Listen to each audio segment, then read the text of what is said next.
Very similar to Renee's story is the one of Harry Hoxsey, a Texas businessman whose father had passed on to him an herbal formula that would reveal highly effective against cancer. Unlike Renee, however, Hoxsey was very wealthy and was a natural-born fighter who feared no one. This set the premise for one of the most prolonged and virulent fights between an American citizen and the medical authorities in the history of the United States. The trouble began with what seemed like good news. And we now have in our files and our records many, many thousands of case histories and records, pathological proof, X-ray photographic studies that we do positively cure cancer, both internal and external. I give you names, times, dates, names of doctors, names of institutions. The doctors labeled Hoxsey the worst cancer quack of the century. But Hoxsey's supporters called him an effective healer, persecuted by a medical trust. But up to now, they have never proven that this treatment don't cure cancer. The ex-coal miner with an 8th grade education became a legend in his own time. According to the Hoxsey legend, the remedies were discovered by his great-grandfather experimenting on a sick horse. As the story goes, John Hoxsey was a veterinarian whose prize stallion got cancer. He put it out to pasture to die. But 3 weeks later, the tumor had stabilized. He observed the horse eating unusual plants, not part of its normal diet. Within a year, the horse was well. So John Hoxsey began to experiment on animals with the herbs, and he added other popular home remedies. He claimed success and passed the formulas down through the family, who eventually used them on people. Hoxsey said his father was the first to try the medicines on people. He gave young Harry the formulas with a deathbed wish to make the treatment available to people whether or not they could pay. Prophetically, he warned the boy against the high priests of medicine who would fight him jealously. It didn't take long. Hoxsey started his first clinic in Illinois in 1924, and he immediately incurred the wrath of organized medicine. He was arrested more times than any other man in medical history. Yet by the 1950s, the Hoxsey Clinic of Dallas, Texas was the largest privately owned cancer center in the world. Hoxsey clinics reached through 17 states. Endorsing the treatment were senators, judges, and even some doctors. 2 federal courts upheld its therapeutic value. If the treatment was worthless, how did it gain so much support? To claim a cure for cancer is to invite evaluation. While the medical profession turned its back on Hoxsey, numerous individuals did make personal investigations. These experiences repeatedly turned skeptics into believers.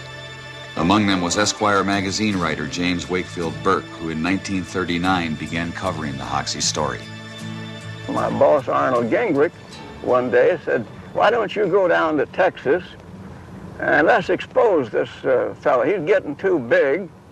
And the American Medical Association liked to put him out of business, and said, "You go down and get acquainted with him," and says, "We'll do a couple of pieces on him and put an end to this."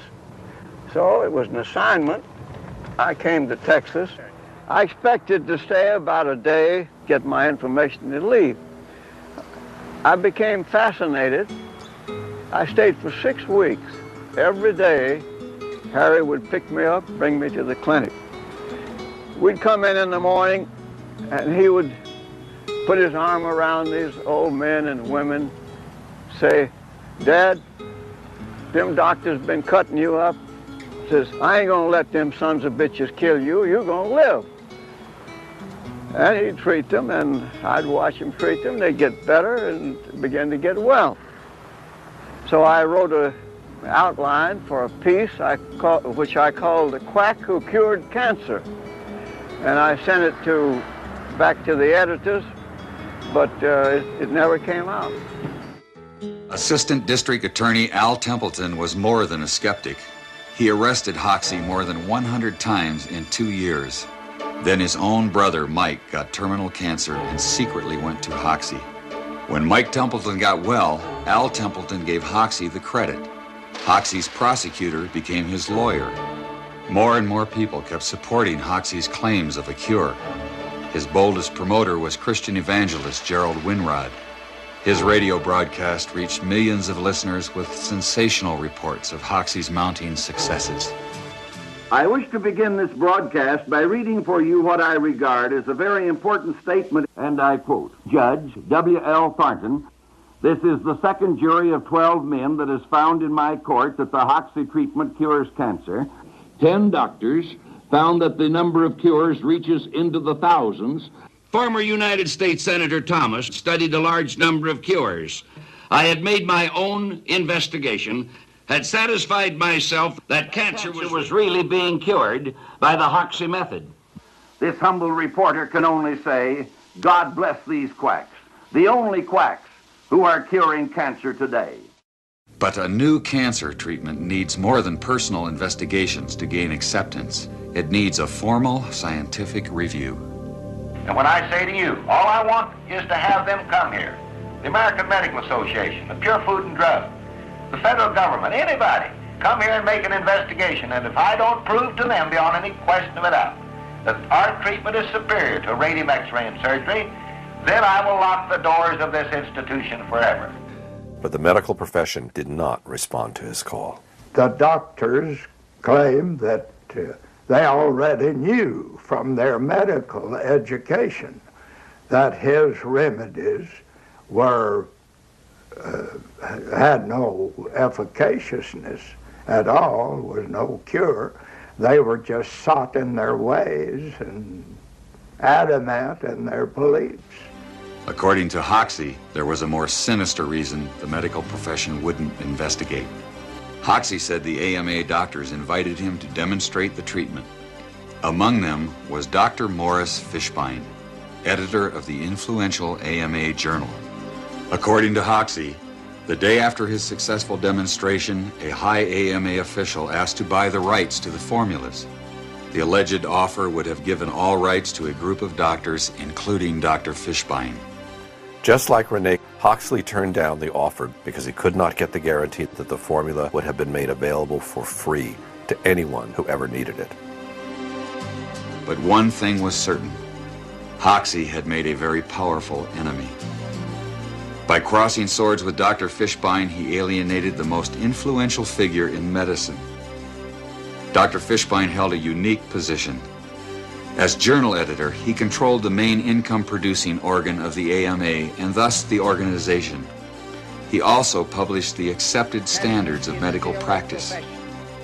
After the Chicago incident, Dr. Fishbein blackballed Hoxsey by branding him a quack in the journal. It commented that Hoxsey's most enthusiastic supporter was the local undertaker. The AMA attack was relentless. Dr. Fishbein and Hoxsey would battle each other for 25 years to come in a drama of national dimensions. But rather than settling the dispute through scientific means, they played it out in the media. At the association's headquarters in Chicago, vigilant against quackery is Dr. Morris Fishbein. There is no serum, drug, or combination of drugs that we know that will definitely cure cancer. When Hoxsey approached the National Cancer Institute for an investigation, the agency refused. The NCI said his medical records were incomplete. Hoxsey said doctors refused to supply necessary records because of Dr. Fishbein's influence. The government concluded it would be a waste of public funds to investigate. Having struck oil in Texas, Hoxsey offered to pay for a test himself.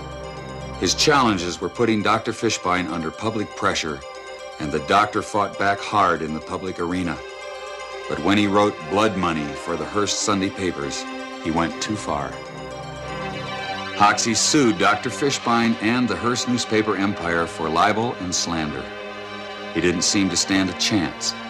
The nation's most notorious quack faced a who's who of American medicine.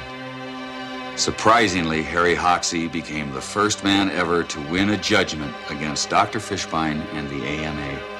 Dr. Fishbein had to resign from his post at the AMA. But the Hoxsey-Fishbein trials held an even more shocking revelation.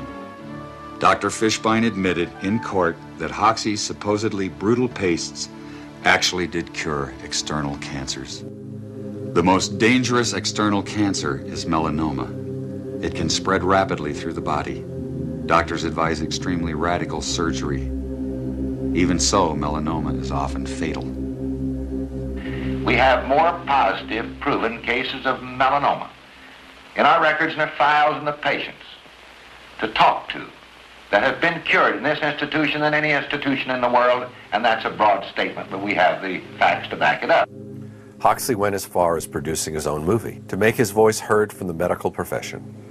It would be an innovation to men of the medical profession if, instead of devoting so much time and money to court trials, sniping tactics, and smear campaigns, they would come to the clinic, do some investigating, check into our methods, speak to some of our patients.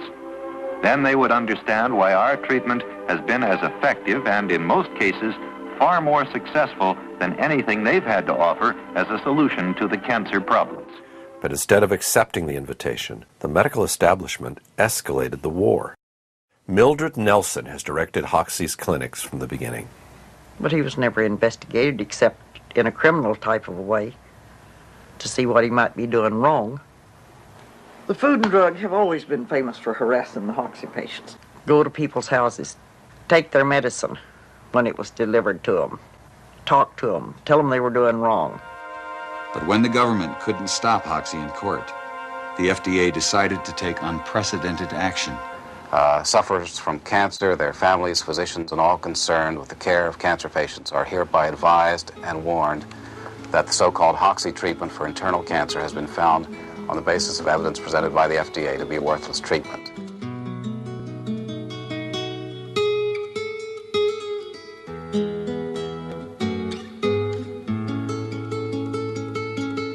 And it was so successful that the FDA then went ahead and issued it in a poster form, which was put up in post offices around the country. I'm swimming in blood now.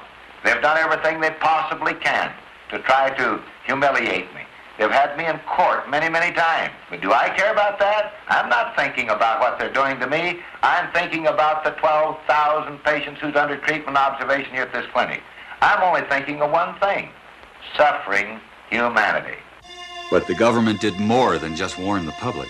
Although federal prosecutors couldn't prove the treatment was worthless, they did outlaw it on technicalities like false labeling in interstate commerce. At one time, we had 17 clinics open across the country. Food and Drug walked in the same day to every one of them and padlocked them. And no way did Harry have the money to fight that in court, state by state. After closing all his clinics, Harry Hoxsey eventually gave up his 25-year-long fight against the medical establishment. He built a new clinic in Mexico, put Mildred Nelson in charge, and went back to Texas, where he died in 1974. The Mexican clinic has been treating thousands of patients over the years and is still active today under different doctors after Mildred Nelson passed away. But the Hoxsey treatment has never been made available to American patients, and it cannot even be shipped legally into the country. Those who wish to use the Hoxsey treatment must travel each time to Mexico and are allowed to bring back only the amount needed for their personal use.